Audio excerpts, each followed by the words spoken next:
Welcome to the Fit 15 podcast show, where you'll find health and fitness inspiration, motivation, and information shared in 15-minute episodes. Tune in while getting a move on to make leading and enjoying the benefits of a healthy lifestyle almost too easy. It's the Fit 15. And now your host, Catherine Basu.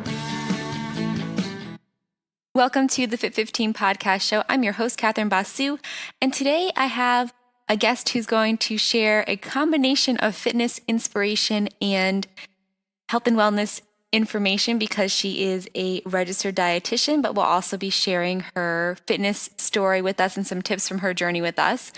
Who is my guest today? My guest is Myrdal Miller. She is an award-winning registered dietitian, farmer's daughter, public speaker, author, and president of Farmer's Daughter Consulting, Inc., an agriculture, food, and culinary communications firm. Amy has worked for Dole Food Company, the California Walnut Commission, and the Culinary Institute of America.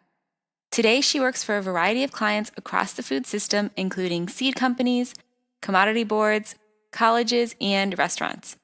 While happily married, she often jokes about her relationship with Jim, who she visits 3 to 5 times each week. Jim makes her hot, sweaty, and happy. She also loves golfing, swimming, and walking in her neighborhood outside of Sacramento, California. Amy, thank you so much for being my guest today, and welcome to the podcast. Thanks. It's a pleasure for me to be chatting with you today, Catherine. So I got to hear you speak. I had the honor of hearing you speak at the Idea World convention earlier this year, and got to hear a lot of great inspiration and tips, more practical tips to share with my clients. But I'm really excited to have you share more about, kind of how you tackle fitness and your health journey. So what could you share with our listeners? What are some daily habits that you use to keep healthy and energized? Catherine, I am a manically driven type A personality when it comes to my health because I've had type 1 diabetes for nearly 40 years. So there isn't a day that goes by when I don't have to pay attention to my blood glucose levels, my stress level, how well I slept, how many carbs are in each meal. I think for me, daily fitness, walking is the most common thing I do, but I love gentle yoga. But anything that stops me from feeling like I'm on a hamster wheel of stress and gets me to slow down and breathe is so helpful because it reduces my stress, which then in turn helps me better manage my diabetes. I love that. So kind of, it was something that you were forced to do, but now you have these tools as a result of it. Yeah. And, a lot of people think of fitness as like part of diabetes management, and it is. But for me, fitness leads to stress management, which leads to better diabetes management. And, I travel a lot for my consulting business, and those days when I'm stuck on an airplane or in a boardroom or sitting in my seat at a conference that doesn't integrate some movement, those are the days that get really challenging for my stress level, my mental health, my physical health. No, for sure. And I don't know if you have any tips, because I definitely have a lot of listeners who have jobs where they travel a lot, because I have clients who fall into that category. So do you have any tips? When you're on the road, how do you, whether it's for the fitness or some of the healthy eating tips through your background as a registered dietitian, what are some tips for trying to manage that on the road? So one of the things that I try to avoid is getting hangry. Right. And with diabetes, like sometimes I don't want to have a carb snack to stave off hunger because then I have to take a little insulin and I don't use a pump, and that's a whole other episode. So I have like a little tin in my purse in which I keep almonds. And that's just like an easy way to get in some healthy fats, a little fiber, and stave off hunger. I also love beef jerky. And that, just a little dose of protein helps stave off hunger, is very satiating. So those are two of the things I always have in my purse when I travel. In terms of fitness, God bless gyms that have fitness centers, but I also bring stretch bands with me, and I just do some stretching in my hotel room and a little gentle yoga. And mostly that's just to kind of, again, stop the stress hamster wheel, as I call it, and do something that gets me to slow down and breathe and just be a little more thoughtful. Yeah, no, those are some awesome tips and just easy things. And I loved when you mentioned the beef jerky at the conference, because I'm a big beef jerky fan and people make fun of me sometimes when I'm on a road trip and I go for the beef jerky. But now I was like, you know what? I have evidence. The registered dietitian has said this is a good snack. So. You got to find what works for you. You got to find what's convenient, what's delicious, what's at a price point that you feel good about. And Sure. For me, beef jerky is one of those items. Love that.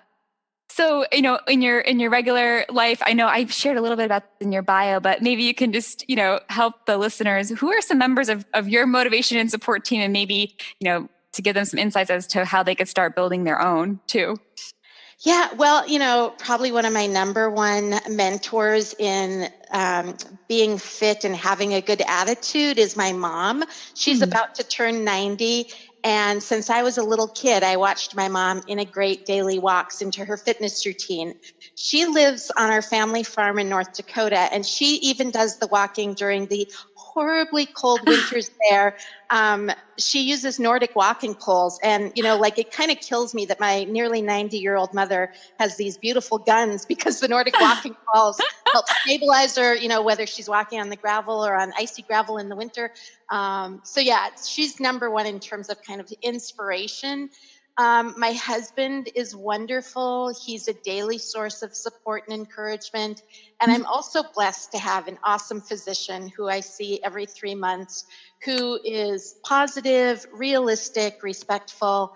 And then my gentle yoga instructor, Tally, I love her so much. And every week in gentle yoga, she says something that is soothing, is kind, is supportive. She's a real blessing, and I've been taking yoga from her for nearly a year now, and I just feel so lucky to have her be part of my team. Oh, wow. No, I love that. And, I love, you mentioned the gentle yoga. I'm a type A personality, and I love running. So it took me a while to even enjoy just regular yoga, but now I have a gentle yoga class I'm a part of, and it really is a big benefit for my sanity. So yeah, I love that. It's like being so kind to yourself while doing something that's so good for your muscles and flexibility and your brain. And I love gentle yoga. Hi friends, it's Catherine. And if you are joining us and only have 15 minutes and are going for an out and back walk, that sound was your halfway point reminder. You want to turn around now. All right, back to Amy. I've already covered some of this, but any advice you have for people who want to get more active, that, maybe they're just trying to get started, some first steps for them? Oh, yeah. I mean, find the things that you love to do. Don't do something that you hate. Like when I go to the gym, my guilty pleasure is going at around 3 p.m. and watching bad TV that I would never watch at home, but it has TVs that are part of, some of the cardio equipment. And so I do that, and I get 30 minutes of guilty pleasure watching bad TV while walking on a treadmill or doing an elliptical machine. And then when I lift weights, I got wireless earbuds for Christmas, and I listen to my favorite music. And nobody else is judging me on what my favorite music is. I'm kind of Right. an 90s girl. And when I walk in my neighborhood, I love looking for neighborhood cats and talking to the cats, which makes me sound like a weirdo, but whatever. When I swim laps in our pool, I listen to podcasts, and that always makes people go, how do you listen to a podcast when you're swimming? Yeah. Well, it's because I use a kickboard. I don't put my head in the water. Okay. Yeah, so I use a kickboard, and then I have a little wireless sound dock for my iPhone, and I listen to podcasts, and depending on what the podcast is, I can swim laps until I'm like, oh my gosh, just barely able to climb out of the pool at the end because I get so into what I'm listening to. So that's how I find ways to make it really enjoyable and really selfishly just for me. I don't know if any of your listeners can appreciate never feeling like you have control of what you watch on TV or whatnot, but my fitness time is when I get to determine exactly what I want to listen to or watch. I love that. Well, very cool. And so You've also mentioned kind of some of your insights you shared before. We were chatting about just the importance of laughter, and I know I laughed a lot when you were chatting at the conference, and the importance of love and gratitude. Anything else that you could share about that with our listeners, and how that can be important for our health, even though it's not a fitness or nutrition tip? Yeah, it's all part of your attitude. Like, we're living in kind of a crazy world right now. And if we're, type A people who are working, especially if we're self-employed and we've got families to take care of and other obligations with our community or professional organizations or whatnot, you have to find ways to kind of blow off some of the stress and silliness in this world. Mm-hmm. And yeah, I find lots of reasons to laugh every day, whether it's at myself or something I hear out in the greater world, or, if I'm reading on an airplane, I'm known to laugh out loud and have other people say, "What's so funny, lady?" Yeah. So I guess it's just how I'm wired. I look for the humor in everything. Yeah. No, I love that. Awesome. And I guess, since we do have you on and because of your background, do you have any like quick and easy tips for people? I know for the conference, your talk focused on protein, but tips for people, looking to be a little healthier, eat a little healthier this week, or a fact that might surprise them. I know I could think of a few from your talk, but just opened the Pandora's box of information for a dietitian like me who's been doing this for 20 some years. Okay, so cardiovascular disease is the number one killer in this country.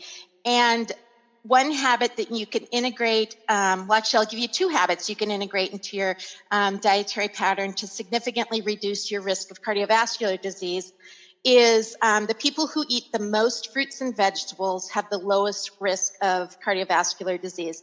And that's fruits and vegetables in any form. So if you like them fresh, awesome. If you like frozen because of the convenience, great. If you like canned, 100% juice, dried, all of them are good. It doesn't matter how they're grown, where they're grown. It doesn't matter if it's packed a canned fruit and light syrup. It doesn't matter if it's a frozen vegetable with a little added sodium.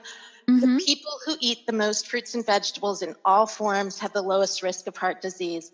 And then people who eat 5 ounces or more of nuts, and that can be almonds, cashews, pistachios, peanuts, 5 ounces, or about, an ounce for most nuts is about a quarter cup or a small handful. So if you like snacking on nuts, if you like putting them on your cereal, if you like cooking or baking with them, great. But people who eat the most nuts have the lowest risk of heart disease. And so those are two food groups that are exceedingly beneficial. Awesome. I love how that's a very quick and easy thing that the listeners can implement, getting those two food groups in. And I also love how you mentioned that while I definitely enjoy getting my fruits and vegetables fresh, and it's easy to do that here in California, we don't have to do that in order to get the benefits from them. No. I mean, this striving for perfection and food shaming in our culture drives me crazy because, I've heard parents say like, my kids love canned green beans, but I don't give it to them because that's not good for them. Are you kidding? If you can get your kids to eat and enjoy a vegetable, and maybe that leads to their curiosity about eating and enjoying another vegetable, go for it. Yeah. And if you're somebody who likes the convenience of frozen fruits and vegetables, because you don't really like prepping produce and you feel bad if it sits in your produce drawer and then it gets overripe or rotten and you throw it out. I mean, let's reduce food waste. Let's reduce guilt. Let's get people eating more fruits and vegetables. And then like 100% juice. If you have a glass of juice with breakfast, good for you. Awesome. If you like raisins, other dried fruits, craisins, go for it. I love that. I'm a big fan of one of my airport snacks is dried mango, and I posted something on social media once about it, and someone was like, "I cannot believe that you as a personal trainer are eating dried fruit." I'm like, "What?" I'm like really? Like, I think there are worse things, and you know what? I just like it.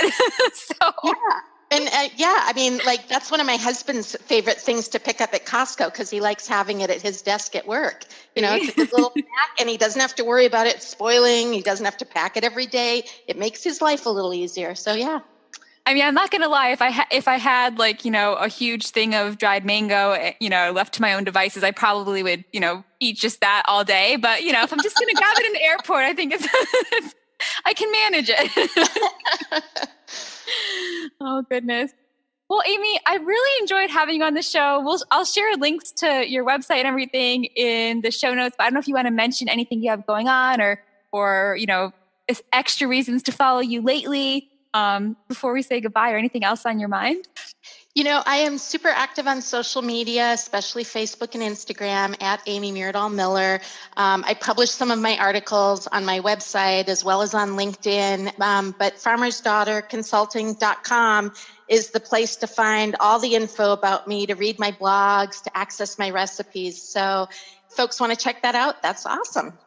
Awesome. Well, thank you so much, Amy. It's been really fun, learning more about how you fit fitness and healthy eating in and getting your tips for the listeners. Thanks, Catherine. I enjoyed our chat today. Thanks for listening to the Fit 15. For show notes and more, visit fitarmadillo.com/podcast. See you next time.